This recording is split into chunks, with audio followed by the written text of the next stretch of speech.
And when we talk about this machinery, like what's the speculation? I mean, what do they think was used to carve these things? Is there any markings on them that would indicate? Yeah, there is. So this is a whole other discussion when you get into the depths of this work. So when you look at ancient Egypt and the way that gets treated, they found tools, and it's like the orthodoxy here and the academia will do everything they can to just hammer everything you find into this box and say, these are the tools we've found, so therefore everything's made by these tools. Now, outside of that, there's a whole realm of what I would call machining marks that exist all over these sites in Egypt. There's a place called Abu Sir that's been closed to the public for more than 100 years. You have to get special permission to go there. It's one of my favorite sites. It's an old kingdom site, like 5th dynasty. And all over this site, you find amazing evidence for massive circular saws. You see machining marks. There are these tube drills. I've got like an hour-long documentary just on the tube drills because there's been an argument going on for 150 years about the tube drills. There is evidence for very sophisticated and powerful tools that is etched into these artifacts from the very earliest points in Egypt all over the place. And a lot of these things, they disappear in later periods of time. Go back to that image, Jamie, that you just had. Look at that. Yeah, so here's an example. I didn't send you any of the machining marks, but I can show them to you at some point. So you find the tube drills are really interesting because it's a very thin tool, and what they would do, they range in size from like a 1/2 inch up to 9 inches. And are those plugs that were removed from the stone? So it's like a hollow tool that gets cut down, and then you snap off the core.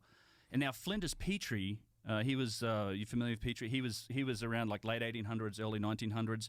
I use his work a lot in the stuff that I do because he was the first guy to apply engineering principles to what we saw, which is kind of this meta point that messes with my head a bit in that it took our civilization up to the industrial age to even be able to put some of this stuff into context. Like anyone else that looked at this stuff before we understood what machining was, what working in this stone was, what it looks like to cut stone with a circular saw, you don't have the context to explain it. So we had to get to the industrial age and develop sort of mass manufacture and engineering for us to even recognize what we're seeing here.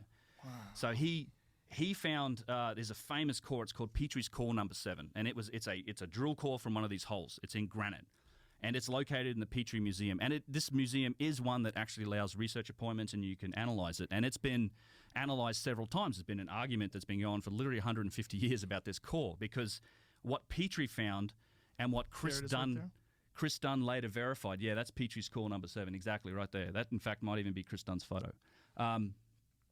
Those that groove that goes around it, very obvious striations, right? Mm-hmm. So it's been incontrovertibly shown that that's a spiral. It's a spiral. So it's not like just horizontal striation. So if you can imagine the way we do it today, we have tube drills and core drills, it spins really fast, makes lots of little marks. There's been studies done looking at those sort of marks. That's not what we're seeing here. What we see here is a continuous spiral groove of at least 2 points. So it's a twin spiral that runs down the length of the core. Now, from that and analyzing that, you can determine a few things. Things like how fast was this drill, or how quickly was this drill penetrating the granite.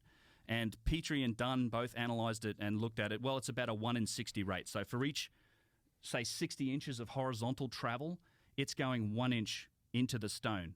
So imagine that. So if you take a spiral and straighten it out, and you just imagine, all right, 60 inches this way, you're getting 1 inch of vertical travel. That figure is 500 times greater than we can achieve today in terms of how fast it penetrates the granite. 500 times greater. Now, it doesn't mean it cut quicker. It could have been moving slowly, like it might have been turning slowly. Right.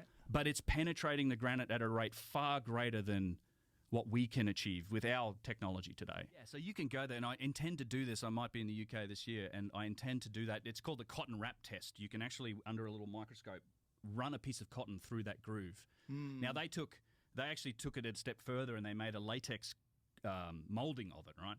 And so then they sent it to Chris Dunn. The Petrie Museum did this, and then he like cut reference holes in it, cut it out, and then geometrically proved basically that this is a spiral groove. Like it starts above the line and ends below the line.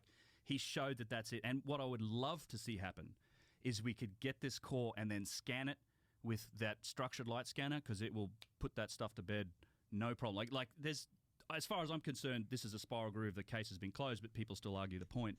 But it's 100% an indicator of some form of technology that's far away beyond the primitive stuff that we attribute to the dynastic Egyptians. So to me, it's an indicator that, and I don't think the dynastic Egyptians, they don't describe having this type of capability. We've never found any tools from them that can do this type of thing.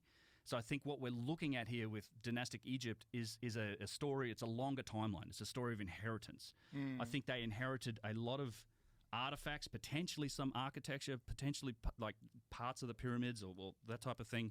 And then that's where their culture grew from that. I mean, they themselves describe their history as going back nearly 40,000 years. Like, it's way, they themselves look at themselves, they look at them like a legacy culture. They, you know, this is in the Palermo stone, it's in the Turin papyrus, the priest Manetho talks about it. There's a lot of different, so that actual, the yellow image in the center, that's the latex core, no, up to the right, that one. That's the latex core, the latex molding of core number 7.